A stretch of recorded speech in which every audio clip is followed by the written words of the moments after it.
we have tried to understand about green revolution, how to increase the crop production on a specified piece of land. It can be done multiple cropping, and lately in around 1970s we have started with green revolution. Yeah, but we have also studied that in green revolution lots of chemical fertilizers were used, pesticides were used. Yeah, just to give a huge production. Now the question arises, will the land able to sustain that? Yeah, land being a natural resource, it is necessary to be very careful in its use. We know that natural resources cannot be restored so easily. Scientific reports indicate that the modern farming methods have overused the natural resource base, means they have damaged the natural level of production of the land, the overuse of fertilizers and all. In many areas, green revolution is associated with the loss of soil fertility. Loss of soil fertility means the capacity of the soil to fertilize or to produce has been reduced, or it has been zero due to increased use of chemical fertilizer. Also, continuous use of groundwater for tubewell. Definitely, in that we have gone through that we need a lot of amount of water for green HYV seeds. So definitely we need to bore too many tube wells. So this in return somehow has reduced the underground water. So now the land below, the water level below the ground has been reduced, and it has even more deeper. Environmental resources like soil fertility and groundwater are built up over many years. Once destroyed, it is very difficult to restore them. We must take care of the environment to assure the future development of agriculture. So this is, you can say, the drawback of too much of use of fertilizers and pesticides during green revolution. Now, how the chemical fertilizer provide minerals which dissolves in water and are immediately available to plants, but these may not be retained in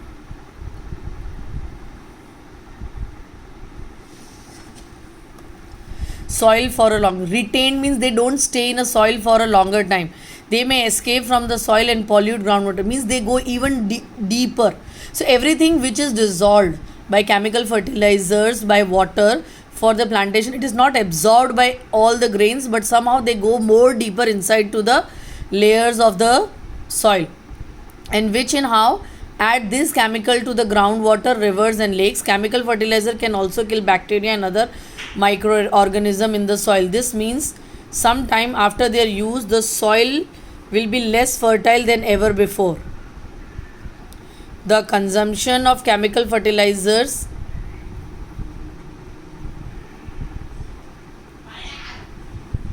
in Punjab is highest in the country. The continuous use of chemical fertilizer has led to degradation. Degradation means the grade of the soil which is required, or the requirement or the composition of soil which is required for the good crops has been reduced. So the quality, the standard of the crops will be not as per the level. Punjab farmers are now forced to use more and more chemical fertilizer and other inputs to achieve same production level. This means cost of cultivation is rising very fast.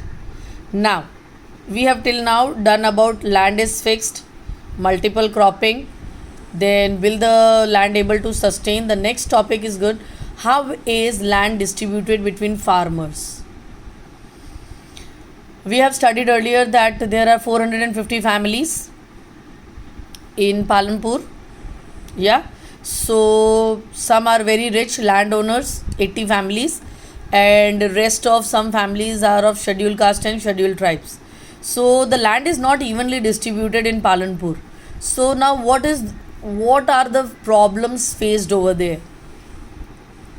Unfortunately, not all the people engaged in agriculture have sufficient land for agriculture. In Palanpur, about 1/3 of the 450 families are landless. So 150 families, most of them are from Dalit or scheduled castes. They don't have any land for cultivation. So somehow they work on the land of others.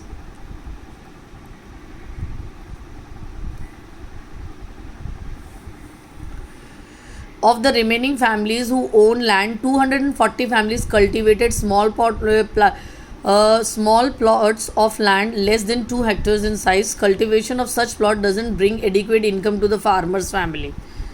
Okay, so there is one picture given in your book, that is 1.5. If you look at this picture, it is a complete distribution of land given.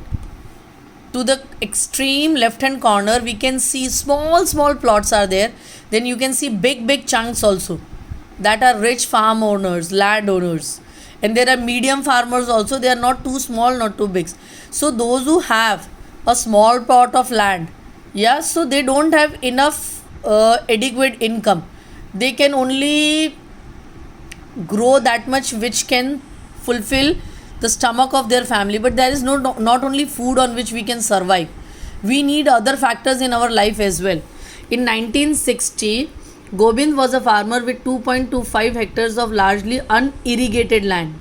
So the irrigation facilities was not there. The farmer was completely dependent on rain.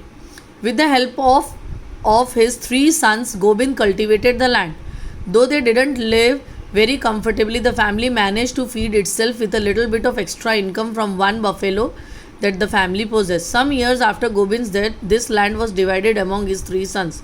Each of now has a plot of land that is around 0.75 hectare in size. Even with improved irrigation and modern farming method, Gobind's sons are not able to make a living from their land. They have to look for additional income during part of the years.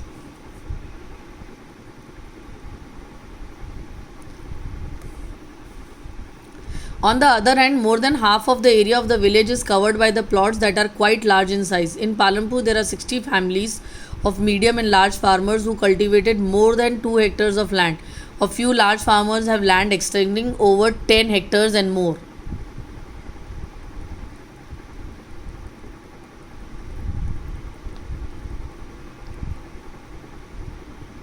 So this is the picture of the story of Gobind which is explained earlier.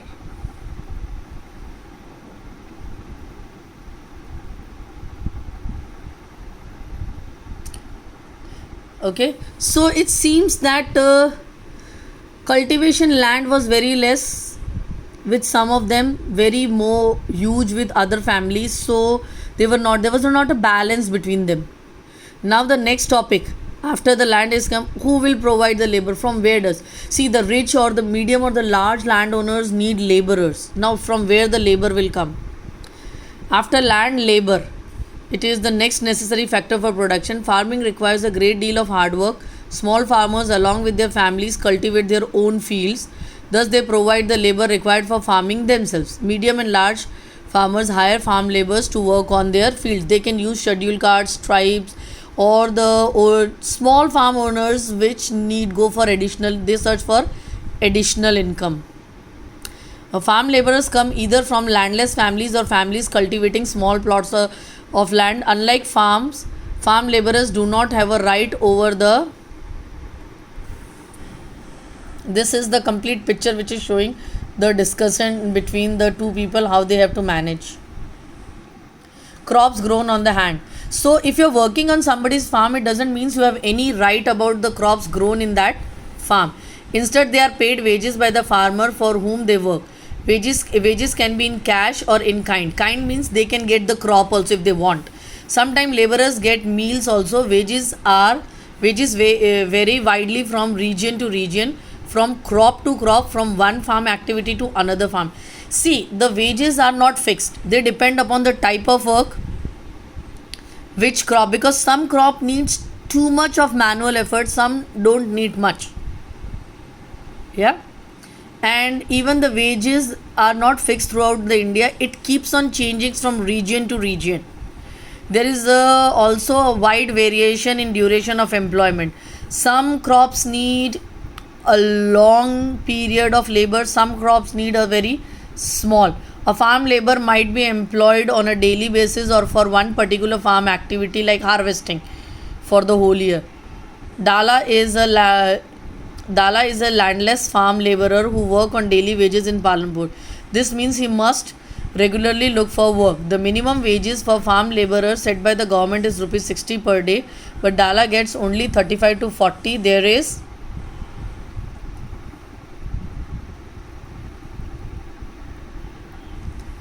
There is a heavy competition for work among the farm laborers in Palanpur, so people agree to work for lower wages.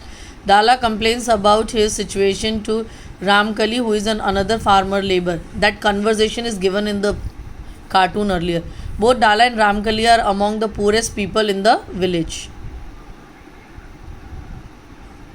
Now, the sixth point which we need to cover here, we'll do it afterwards.